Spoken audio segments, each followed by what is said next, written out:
and welcome to a new type of a video that I will be answering questions that shooters and friends have asked me. So a few days ago, I posted on Instagram what questions would you be interested for me to talk about and to be answering on a video. I got two answers, two types of topics, and then also a few comments. And so I will discuss them here and maybe start even a new kind of series that I answer your videos if you like this type of content. So the first question is, it's an interesting topic. The question was, is there a minimum physical condition or physical preparation that a shooter should have to be competitive in this sport? In my opinion, to be really straightforward, it's this is a very this is a physical sport, not as much as football, not as much as some other sports, but it still is. And in my opinion, no, yes and no. No, you don't need to be the most fit. You don't need to be super strong or super resistant to be competitive in this sport. And we have a lot of examples of that. We have a lot of good shooters that they're not the most physically fit. They are not the most physically prepared. Some of them are even a little bit overweight, and they're still very good shooters because that comes to technique, shooting technique, how you manage the gun, how you reload. This sport, shotgun mainly, it's very dependent on how you reload. Reloading will be a huge time saver, or at the same time, a huge time loss in the match. Okay, so if you know how to reload well, and that's why you need to train at home, dry firing constantly. You need to be training pretty much every day or almost every day, and being focused mainly on reloads. Okay. Not only that, I have a video talking about on this type of format. I have a video talking about dry firing. That's another topic. So, if you have good techniques, if you are a good shooter, you can be competitive. You can be very competitive in this sport. However, let's be real. Being fit, being prepared, being physically prepared can give you an advantage, a big advantage of that in this sport. I think we need to focus on two types of physical characteristics. You need to be you don't need to be super strong, but you need to be explosive. You need to have explosive power. Okay, and also you have to have some resistance. Not, I wouldn't say as much, or not in the same level as a runner, long distance runner. However, you need to endure a full day of shooting, and most of that time you will be standing, or you will be just on the shooting range, and that can be demanding. That can be very tiring. So you need to be resistance. If you are overweight, for example, you will have a little bit more difficult to endure a full day. Okay, and the explosive part, in my opinion, it comes to how fast can you move from position A to position B. How fast can you start running fast. It's important for running from point A to point B, from the first shooting position to the second shooting position. Can you maneuver the gun fast? And also, of course, if you are strong too in terms of physical strength, that helps you control the recoil better. That helps you manage the gun better. It helps you maneuver the gun better. And also, you need to be fit. For example, I'll give you the situations. If you have a window, a very low window, you need to be able for example, if you have to put your knee on the ground, and if I don't need to put my knee on the ground, if I can just squat and shoot through that window, I will be in an advantage most of the time. Okay, so those are the types of situations, in my opinion, being physically fit, or being physically prepared gives you a big advantage on this sport. And when I mean fit, I don't mean being in shape just for the looks. I don't care about the looks on this topic. I'm talking about being fit and prepared in terms of strength, endurance, and also explosiveness. Okay, I would say try to see how fast can you run, how explosive can you be, but also train also some endurance. Okay, so this is the first topic. I really think that being in shape and being fit, prepared, that is very important, and that is a very important topic in our training that we need to take care and that we need to look for it. The second topic, someone asked me, and this is also a very interesting topic. How do I train or how do I prepare and how do I do my stage planning? Okay, how do I plan my stages? It's a kind of a complex topic. There's more to it than what I can talk about here right now in a few minutes. I think that for stage planning, and stage planning is for me one of the most important aspects of this sport. It's what makes this sport also very so different and so nice, because I can do the stage in one way, you can do the stage on another way, and we will test which one is faster, not only on the technique, but also, is my plan better than yours? Is my plan better for speed, or is my plan better for consistency?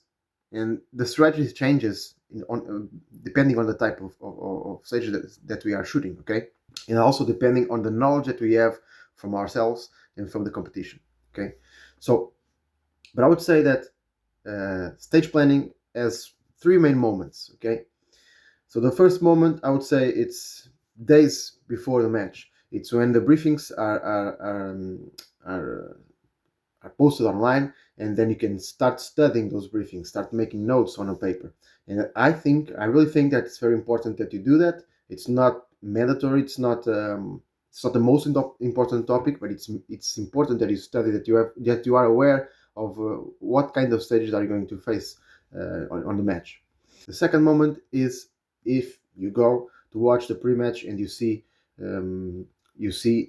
physically, you see in reality, and you confirm that, okay, what I saw on the paper is similar to what I'm seeing in reality.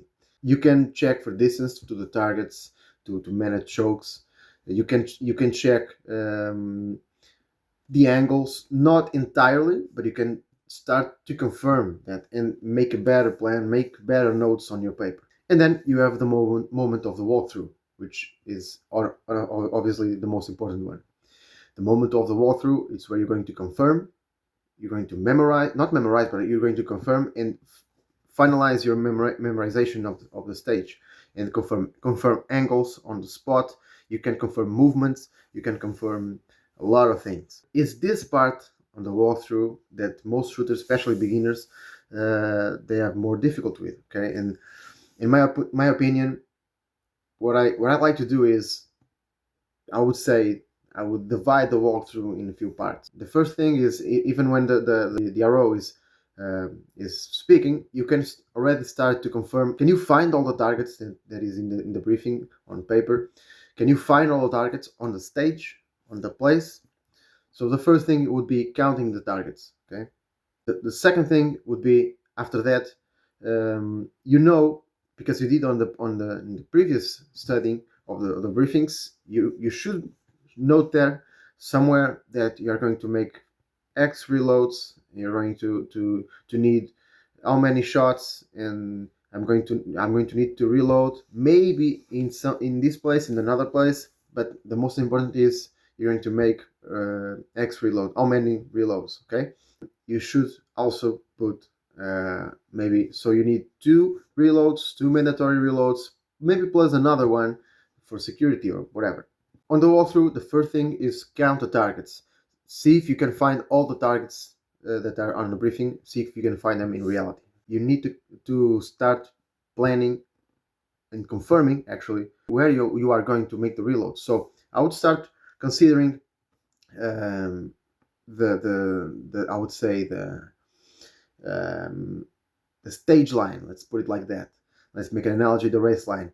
So you can start considering which is the best stage line, which is the best path that I need to take to be faster. Okay. Then start, while you are doing that, start to confirm the places that you need to reload. And after that, I think that you need to to consider, what you need to consider when you are making the path, making your best line, is the shortest one, okay, the one that you need to make less distance, but also, and this is a very important topic, when I can and I maybe need to make just one or two more steps, I prioritize making faster sequences. Okay, so if I can be closer to make a faster sequence and don't lose too much time by moving to that position, then I'll do it.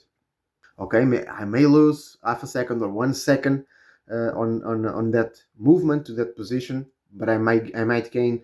If, for example, if it's a four target or five target sequence, and you are, I would say, maybe 10 meters or whatever, and you're going to lose per target 0.2, which 0.2 or 0.3, which within each split. Okay, but if you are closer, you can gain those 0.2 easily. Okay, for example, imagine that situation: 5 targets, you're gonna gain 1 second. But if you shoot from behind, you're gonna lose 1 second.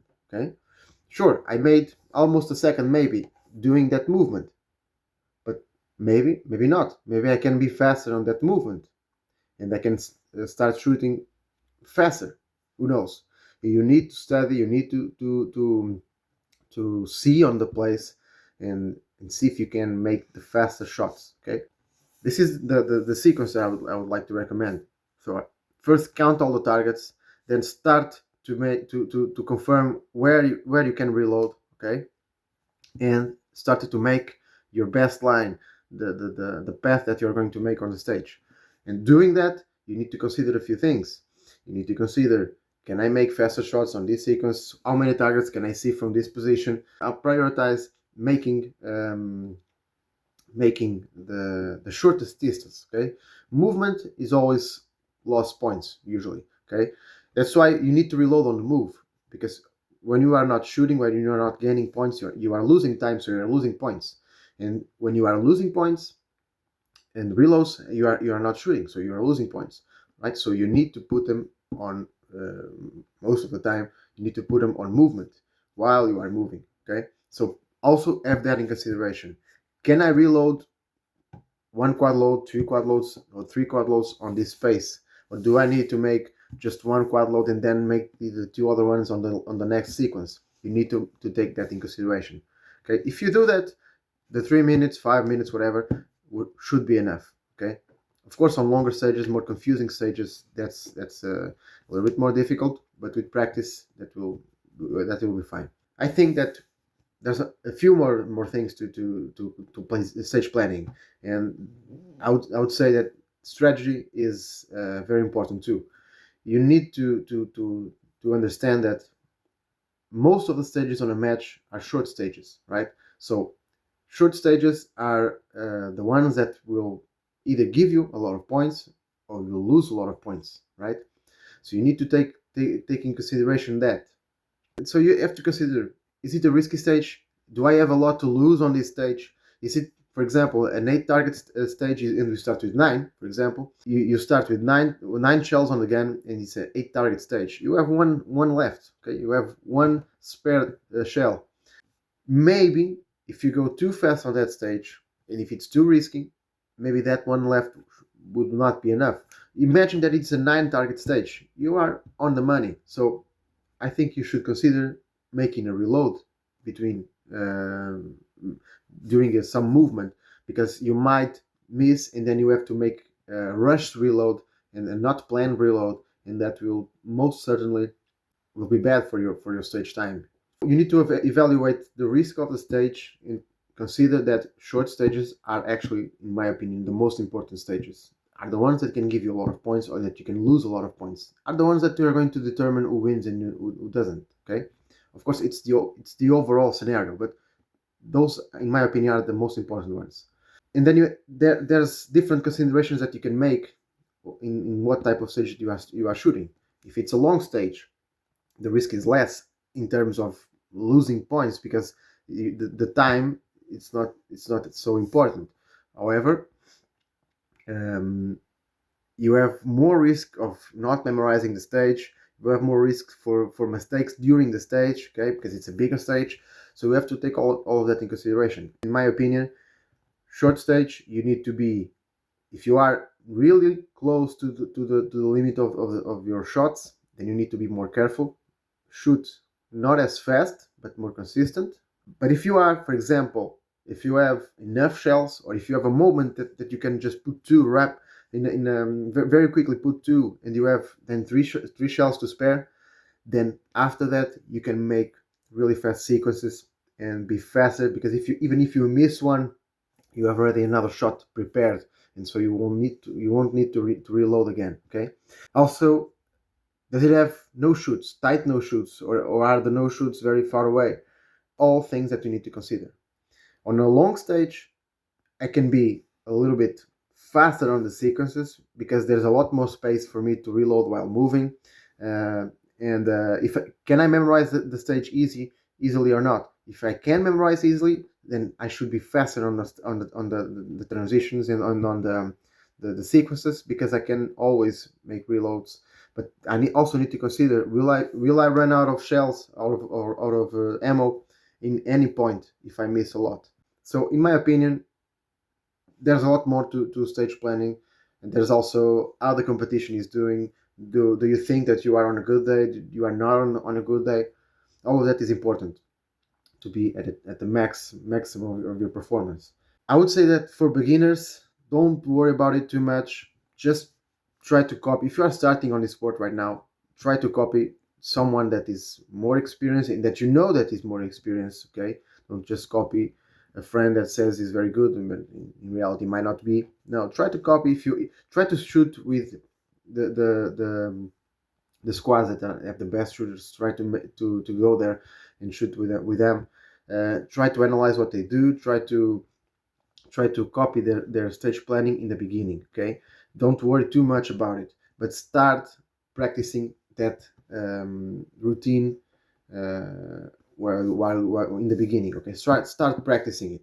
Don't worry about it too much, but start practicing. Over time, you will develop these techniques, you will develop these skills, and you will be able to do your stage planning much better, and have all of that in consideration. Okay, make notes on the paper. Make notes. Make some warning signs. This is a risky stage. This is not a risky stage. This is a. I usually write the number of reloads that I'm going to make, how many shots do I have left, and what kind of stroke do I need to use, and is it what kind of strategy do I need? It is a fast, moderate, or risky stage. Usually that's what I write on the paper. When I arrive at the stage and I check my paper, I can see, okay, this is a moderate stage, this is a risky stage. I have one shot left, and I need to make two reloads. Okay, so all of this should be on the paper. So basically, these were the two topics that people ask me, and I hope you like this type of content. And if you like it, let me know in the comments, or personally or whatever. Let me know. I like to talk about this, and I think this is very interesting. And some shooters might actually find it interesting too to listen about it and change ideas. Maybe I'll start a new series answering some of your questions like this. If you like it, let me know, and I'll see you on the next one.